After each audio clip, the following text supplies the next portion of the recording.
नमस्कार दोस्तों, आज सी के इस क्लास में हम लोग ऑपरेटर्स के ऊपर में बात करेंगे। ऑपरेटर्स किसी भी प्रोग्रामिंग लैंग्वेजेस के लिए बहुत ही इंपॉर्टेंट रोल प्ले करता है। किसी भी ऑपरेशंस को परफॉर्म करने के लिए हम लोग जब स्टेटमेंट्स राइट डाउन करते हैं प्रोग्राम के अंदर, तो ऑब्वियसली ऑपरेटर्स का ही यूज करते हैं। तो हमें ये समझना होता है डिटेल्स में कि ऑपरेटर्स किसी भी प्रोग्रामिंग लैंग्वेज के अंदर क्या होते हैं, कितने होते हैं, कौन कौन से सिंबल्स यूज होते हैं। तो आज हम लोग सी के प्रोग्रामिंग में ऑपरेटर्स क्या हैं, कितने हैं, इसके ऊपर में चर्चा करेंगे। तो सबसे पहले हम लोग अगर ऑपरेटर्स को डिफाइन करना चाहें तो आप क्या डिफाइन कर सकते हैं, कैसे ऑपरेटर्स को डिफाइन करेंगे? What is an operator? So we can say operator is a predefined symbol which acts as an instruction to perform any operation on operands। हम यहाँ लिख रहे हैं कि operator is a predefined symbol which acts as an instruction to perform any operation on operands। Okay, operands क्या हुआ? Operand एक technical word है। ऑपरेंड का मतलब डेटा, मतलब डेटा के ऊपर में किसी भी तरह के ऑपरेशंस को परफॉर्म करने के लिए जिस इंस्ट्रक्शन का हम लोग यूज करते हैं प्रोग्राम के अंदर, उसे ऑपरेटर्स कहा जाता है और वो एक सिंबॉलिक रिप्रेजेंटेशन होता है। तो इस तरह से ऑपरेटर्स को आप डिफाइन कर सकते हैं।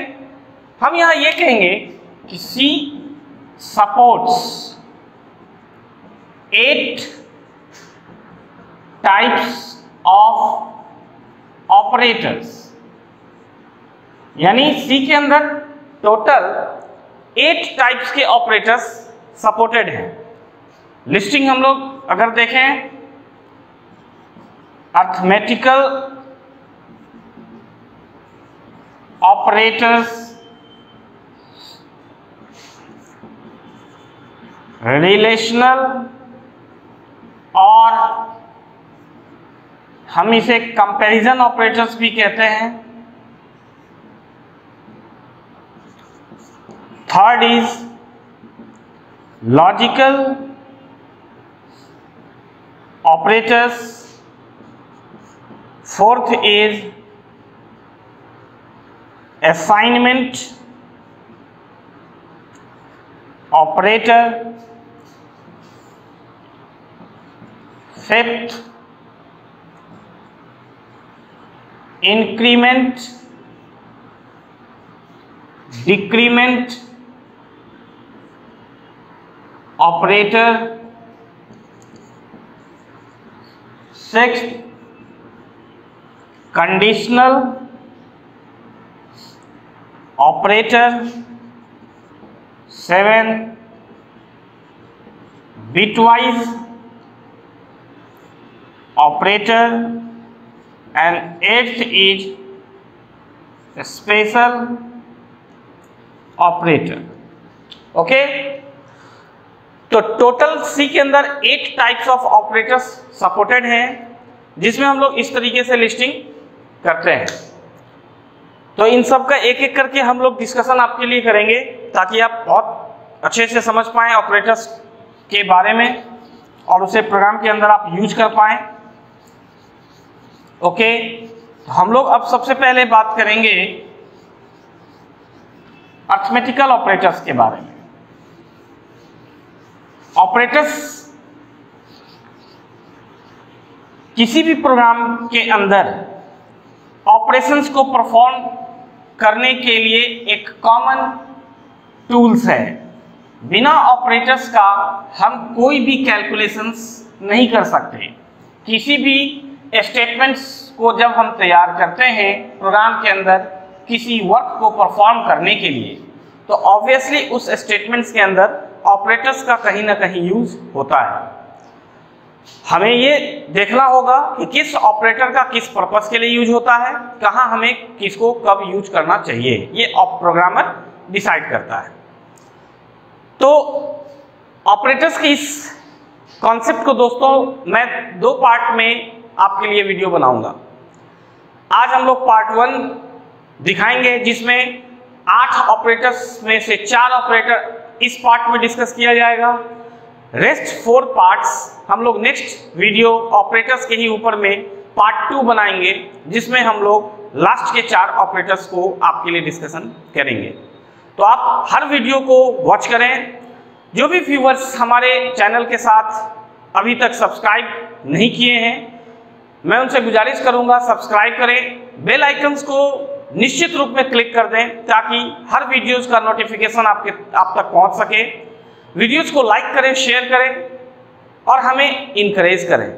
हमारे कॉन्सेप्ट को आप फॉलो अप करें और अपनी प्रोग्रामिंग एफिशिएंसी को इंक्रीज करने में, आपके प्रोग्रामिंग एफिशिएंसी को इंक्रीज करने में हमारी मदद करें। ओके, हम लोग अब आते हैं अर्थमेटिकल ऑपरेटर्स।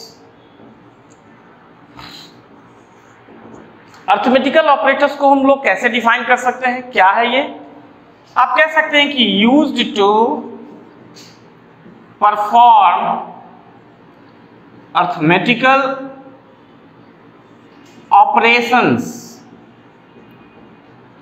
जब भी अर्थमेटिकल ऑपरेशंस हम परफॉर्म करते हैं तो वहां जिस ऑपरेटर्स का यूज करते हैं वो अर्थमेटिकल ऑपरेटर्स के नाम से जाना जाता है। जैसे सिंटैक्स नहीं, इसे हम एग्जाम्पल कहेंगे। एक तरफ ऑपरेटर नेम और दूसरे तरफ मैं सिंबल दिखाऊंगा आपको। अर्थमेटिकल ऑपरेशंस में एडिशन, सब्ट्रैक्शन, मल्टीप्लिकेशन,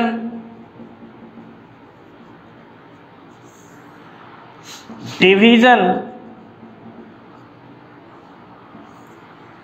और मॉडुलस एक अर्थमेटिकल ऑपरेशंस इतने परफॉर्म किए जाते हैं। सिंबल्स के लिए प्लस, माइनस, एस्ट्रिस्क को हम लोग मल्टीप्लिकेशन ऑपरेटर के रूप में यूज करते हैं। Division, slash, modulus, percent sign. अब यहाँ एक एक्स्ट्रा हमें एडिशन, सब्ट्रैक्शन, मल्टीप्लिकेशन, डिवीजन तो कॉमन ऑपरेशंस हैं जो हम लोग मैथमेटिक्स में भी करते हैं, मॉडुलस भी आप मैथमेटिक्स में करते हैं, लेकिन इन दोनों में बेसिक डिफरेंस क्या होगा? मॉडुलस ऑपरेशन प्रोग्राम के अंदर क्या करता है, क्या रिजल्ट देता है, तो इसका मैं आपको थोड़ा एक्सप्लेन करता हूं कि डिवीजन और मॉडुलस, आप इस बात को समझें कि डिवीजन और मॉडुलस दोनों ऑपरेंड में डिवीजन का ही काम करता है, लेकिन इसका रिटर्न क्वोशेंट और मॉडुलस रिटर्न रिमाइंडर। मतलब हुआ कि डिवीजन अगर हम स्लैश से करेंगे तो रिजल्ट के रूप में मुझे क्वोशेंट मिलेगा, जिसको आप हिंदी में भागफल भी कहते हैं। और मॉडुलस ऑपरेटर अगर हम यूज करेंगे डिवीजन में तो हमें रिमाइंडर मिलेगा, जिसे हम शेषफल कहते हैं। तो ऑब्वियसली डिवीजन में 2 रिजल्ट होता है।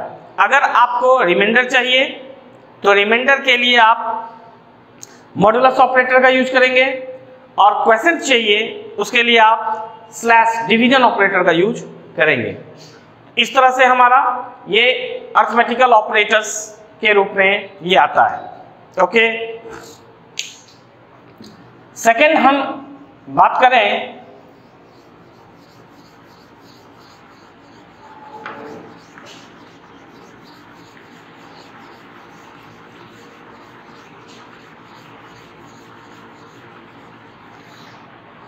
सेकेंड हमारा होगा रिलेशनल और कंपैरिजन ऑपरेटर, इसे दो नाम से पुकारा जाता है, या तो रिलेशनल या कंपैरिजन ऑपरेटर्स भी आप कह सकते हैं। इसे हम डिफाइन कर सकते हैं used to compare two operands together. मतलब ये हुआ कि दो ऑपरेंड्स को कंपैरिजन करने के लिए, कंपेयर करने के लिए जिस ऑपरेटर का यूज प्रोग्राम के अंदर किया जाएगा उसे हम रिलेशनल या कंपैरिजन ऑपरेटर्स के नाम से जानेंगे। इसमें कौन कौन से ऑपरेटर्स रखे जाएंगे? ऑपरेटर नेम और सिंबल। एग्जाम्पल के रूप में ग्रेटर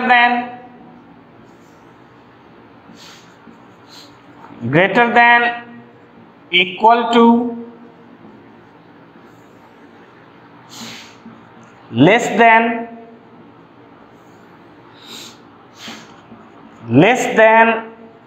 इक्वल टू,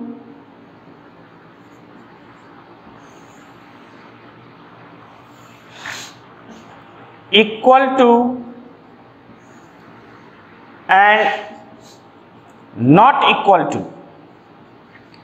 इतने ऑपरेटर्स रिलेशनल ऑपरेटर्स के रूप में रखे जाते हैं, जिसका सिंबॉलिक रिप्रेजेंटेशन प्रोग्राम के अंदर यूज होगा greater than, equal to.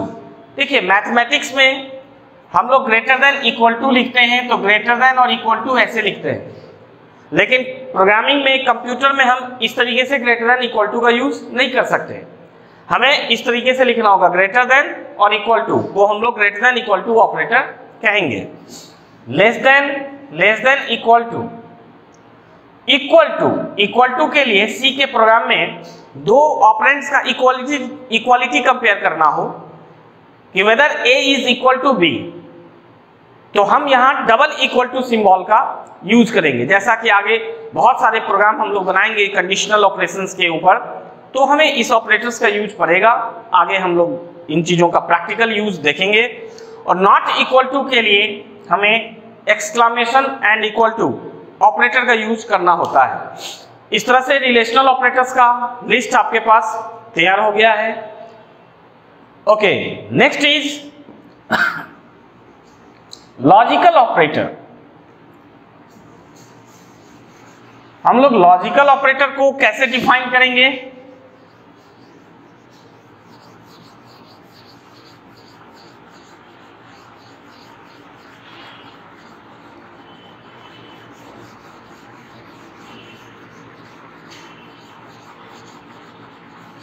Logical operators को हम डिफाइन करना चाहें तो कैसे डिफाइन कर सकते हैं? लॉजिकल ऑपरेटर्स का क्या यूज है, कहां यूज है? हम इसे डिफाइन करेंगे यूज टू कंबाइन टू और मोर कंडीशंस टुगेदर। देखिए दोस्तों, जब कंडीशनल वर्क परफॉर्म करेंगे आप प्रोग्राम के अंदर, तो एक ही कंडीशन हमेशा यूज में आएगा ऐसा कोई जरूरी नहीं है। कभी कभी ऐसे सिचुएशंस होते हैं, हमें ऐसे लॉजिक लगाने पड़ते हैं कि एक साथ मल्टीपल कंडीशंस हमें स्पेसिफाई करने का जरूरत होता है। उन कंडीशंस को भी कंबाइन करना होता है। एक से ज्यादा कंडीशन अगर आप मेंशन करना चाहते हैं, उन कंडीशंस को भी हमें कंबाइन करना होता है। और कंडीशंस को कंबाइन करने के लिए जिस ऑपरेटर्स का यूज हम लोग करते हैं उसे लॉजिकल ऑपरेटर्स के नाम से जाना जाता है। इसके लिए हमारे पास तीन ऑपरेटर होते हैं, एंड, और, नॉट। ओके, एंड और नॉट, ये तीन लॉजिकल ऑपरेटर्स कहे जाते हैं। जिसमें सिंबॉलिक रिप्रेजेंटेशन देखें तो एंड ऑपरेटर को यूज करना है तो डबल एम्परसेंड ऑपरेटर यूज करना होगा। और के लिए डबल पाइप साइन, इसे हम पाइप साइन पढ़ते हैं, तो डबल पाइप साइन इज और ऑपरेटर, और means logical operator, and not is exclamation. तो कभी कभी जैसे एक एग्जांपल वर्बल डिस्कशन हम लोग अभी समझे इन चीजों को, प्रैक्टिकल यूज देखेंगे आगे प्रोग्राम के थ्रू। जैसे हमने लिखा a greater than b and b greater than c, मतलब हम ये दो कंडीशन दे रहे हैं कि a b से बड़ा है और यानी एंड b c से बड़ा है। एंड पर अगर दो कंडीशन को जोड़ दिया जाए तो दोनों कंडीशन का ट्रू होना जरूरी हो जाता है काम को परफॉर्म करने के लिए। ये एंड ऑपरेटर का अपना यूज होगा। और ऑपरेटर जैसे है, दो कंडीशन को अगर आप और से जोड़ते हैं, और मीन्स या, मतलब a ग्रेटर देन b और b ग्रेटर देन c, तो मतलब कंपाइलर के लिए होगा, इंस्ट्रक्शन कंपाइलर के लिए होगा कि दोनों कंडीशन में से कोई एक भी अगर ट्रू हो तो मेरा काम परफॉर्म होना चाहिए। यानी इस तरीके से एंड ऑपरेटर और ऑपरेटर नॉट का भी यूज हम लोग देखेंगे आगे। तो इसका मतलब ये हुआ कि लॉजिकल ऑपरेटर्स के मदद से हम दो या दो से ज्यादा कंडीशंस को एक साथ कंबाइन कर सकते हैं, और ये हमारे प्रैक्टिकल यूज में, प्रोग्रामिंग में बहुत सारे यूज में आएंगे, जैसा कि आगे हमें ये दिखेगा। तो इस तरह से लॉजिकल ऑपरेटर्स का हम लोग कॉन्सेप्ट सी के अंदर देखते हैं। सिंबॉलिक रिप्रेजेंटेशन भी हमने देख लिया कि किसके लिए कौन सा सिंबल यूज करना होगा, आपको ये याद रखने होंगे। फोर्थ इज, अब फोर्थ ऑपरेटर को हम लोग डिस्कस कर लें, असाइनमेंट ऑपरेटर। असाइनमेंट ऑपरेटर के रूप में सी के अंदर क्या होता है? असाइनमेंट ऑपरेटर, असाइनमेंट ऑपरेटर को हम लोग कहेंगे used to assign the value or expression into a variable. Okay, assignment operator का क्या यूज है? इसका यूज बोलेंगे use to assign the value or expression into a variable. And what is the symbolic representation of assignment operator? So equal to sign is called as assignment operator. तो देखिए दोस्तों, single equal to operator, single equal to sign का अगर हम use करते हैं तो single equal to को हम लोग सी के प्रोग्राम में असाइनमेंट ऑपरेटर कहेंगे। इसीलिए रिलेशनल ऑपरेटर में जहां इक्वल टू कंपैरिजन के लिए था तो वहां सिंगल इक्वल टू ना यूज होकर के डबल इक्वल टू सिंबल बनाया गया, क्योंकि सिंगल इक्वल टू का अपना अलग मीनिंग है असाइनमेंट ऑपरेटर, और इसका यूज हम लोग किसी वेरिएबल के अंदर किसी वैल्यू को या एक्सप्रेशन को असाइन करने के लिए यूज करते हैं। जैसे आप a इक्वल टू 20 लिखते हैं, b इक्वल टू a लिख सकते हैं, या c equal to a plus b लिखते हैं। इस तरह से हम लोग देख रहे हैं कि वेरिएबल के अंदर कांस्टेंट, एक वेरिएबल में कोई दूसरा वेरिएबल और किसी वेरिएबल में कोई एक्सप्रेशन का असाइनमेंट करने के लिए हमने इक्वल टू साइन का यूज किया है। और एक बहुत ही इंपॉर्टेंट बात असाइनमेंट के रिगार्डिंग समझना है आप हमें कि assignment always takes place from right to left direction. यानी असाइनमेंट का कॉन्सेप्ट कंपाइलर के लिए बिल्कुल फिक्स होता है कि किस वैल्यू को किसके अंदर ले जाएगा, उसका डायरेक्शन हमेशा राइट टू लेफ्ट होता है दोस्तों।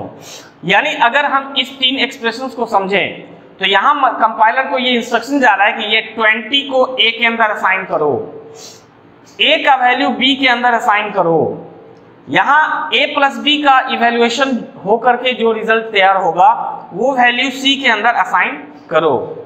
यानी ये एक्सप्रेशन सही है, ये एक्सप्रेशन सही है, ये एक्सप्रेशन सही है। लेकिन अगर हम 20 इक्वल टू a लिखें तो ये एक्सप्रेशन गलत होगा। मैथ के हिसाब से तो हम लोग सही मान लेते हैं, a इक्वल टू 20 लिख दें या 20 इक्वल टू a लिख दें, हम बोलते हैं मैथ में दोनों इक्वल है। लेकिन नहीं, प्रोग्रामिंग में ऐसा नहीं होगा। प्रोग्रामिंग में 20 इक्वल टू a लिखने का मतलब इंस्ट्रक्शन जाएगा कि राइट टू लेफ्ट, क्योंकि इक्वल टू का काम है राइट टू लेफ्ट, a का डेटा भी 20 में ले जाओ, तो आप किसी कांस्टेंट के अंदर किसी वेरिएबल को तो नहीं रख सकते। हाँ, कांस्टेंट को हम वेरिएबल में रख सकते हैं, इसीलिए ये एक्सप्रेशन प्रोग्राम के हिसाब से गलत है। a plus B equal to C लिख दिया जाए तो ये गलत स्टेटमेंट्स होगा, एरर आएगा, क्योंकि किसी एक्सप्रेशन के अंदर हम किसी वेरिएबल को नहीं ले जा सकते। हाँ, वेरिएबल के अंदर एक्सप्रेशन को ले जा सकते हैं। इसीलिए क्या सही है क्या गलत है, प्रोग्राम जानने का मतलब, प्रोग्राम पढ़ने का मतलब यही होता है कि हमें हर चीजों को प्रोग्रामेटिक पॉइंट ऑफ व्यू से सही समझना होगा, ताकि हम प्रोग्रामिंग सक्सेसफुली कर पाएं। तो आज के इस पार्ट में हम लोग 4 ऑपरेटर्स के बारे में डिस्कशन हमने किया है। अगले ऑपरेटर्स के ही ऊपर एक सेकंड पार्ट हम लोग बनाएंगे वीडियो आप लोगों के लिए, जिसमें रेस्ट 4 ऑपरेटर्स के बारे में हम लोग डिस्कशन करेंगे। तो हमारे साथ बने रहें, वीडियो को अंत तक जरूर देखें और दूसरे दोस्तों के साथ भी इसे शेयर करें और हमें इनकरेज करें। नेक्स्ट वीडियो के लिए आप इंतजार करें। मिलते हैं फिर से नेक्स्ट वीडियो में, तब तक के लिए नमस्कार।